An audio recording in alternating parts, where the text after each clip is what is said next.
Hello students, आइए आज के इस वीडियो में हम लोग चिन्ह परिपाटी यानी कि साइन कन्वेंशन को जानते हैं। साइन कन्वेंशन दर्पण सूत्र प्राप्त करने के लिए बहुत ही महत्वपूर्ण टॉपिक है, इसलिए इसे आप ध्यान पूर्वक देखिए। तो आइए जानते हैं कि चिन्ह परिपाटी यानी कि साइन कन्वेंशन क्या होता है। गोलीय दर्पण द्वारा किसी वस्तु का प्रतिबिंब कभी दर्पण के सामने बनता है तो कभी दर्पण के पीछे बनता है। इन दो परिस्थितियों में अंतर स्पष्ट करने के लिए एक परिपाटी की आवश्यकता होती है, जिन्हें चिन्ह परिपाटी कहते हैं।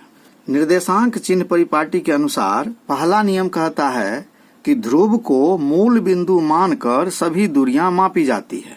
दूसरा नियम कहता है कि आपतित किरण की दिशा में मापी गई सभी दूरियां धनात्मक होती है।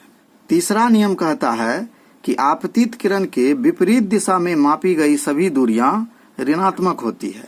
चौथा नियम है कि मुख्य अक्ष के ऊपर लंबवत सभी दूरियां धनात्मक मानी जाती है तथा पांचवा एवं अंतिम नियम है कि मुख्य अक्ष के नीचे लंबवत सभी दूरियां ऋणात्मक मानी जाती है।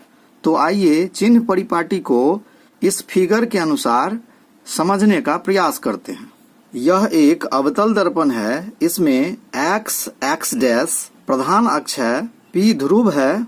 हमने पहला नियम पढ़ा कि ध्रुव को मूल बिंदु मानकर सभी दूरियां मापी जाती है। यहाँ पर p मूल बिंदु है और जो भी दूरियां मापी जाती है इसी को मूल आधार या मूल बिंदु मानकर मापी जाती है। दूसरा नियम कहता है कि आपतित किरण की दिशा में मापी गई सभी दूरियां धनात्मक होती है। आपतित किरण की दिशा में यानी कि यहाँ आप तीर का चिन्ह देख रहे हैं, तो यह आपतित किरण है, तो इसकी दिशा में जो भी दूरियां मापी जाएंगी वह धनात्मक होंगी, यानी कि यह प्लस VE होगा। आपतित किरण की विपरीत दिशा में मापी गई दूरियां ऋणात्मक होगी। मान लीजिए यहाँ AD आपतित किरण है, तो इसकी दिशा में जो भी दूरियां मापी जाएंगी वह धनात्मक होंगी तथा इसके विपरीत दिशा में जो भी दूरियां मापी जाएंगी वह ऋणात्मक होंगी। तो ये बातें आपको समझ में आ गई। यहाँ दिशा का ध्यान रखना आवश्यक है। चौथा नियम कहता है कि मुख्य अक्ष के ऊपर, तो मुख्य अक्ष जो है x डैश, इसके ऊपर लंबवत दिशा में जो भी दूरियां होगी वह धनात्मक होंगी, यानी कि ऊपर की दिशा में मापी गई दूरी धनात्मक होती है तथा नीचे की दिशा में मापी गई दूरी, मान लीजिए कि A डैश और B डैश यह प्रतिबिंब है और यह मुख्य अक्ष के नीचे है, तो इसका मतलब है कि यह दूरी ऋणात्मक होगी। तो प्रधान अक्ष के नीचे मापी गई सभी दूरियां ऋणात्मक होगी। यही इसका 5 मूल गुण है और इसी 5 नियम पर हम चिन्ह को प्रदर्शित करते हैं। इसी तरह उत्तल दर्पण में भी आपतित किरण की दिशा में मापी गई दूरी धनात्मक होती है।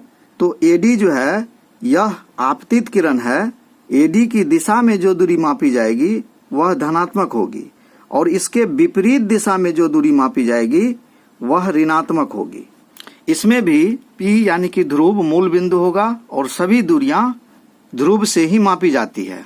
प्रधान अक्ष के ऊपर लंबवत की दूरियां जो होती है वह धनात्मक होती है तथा प्रधान अक्ष के नीचे लंबवत दूरी जो होता है वह ऋणात्मक होता है।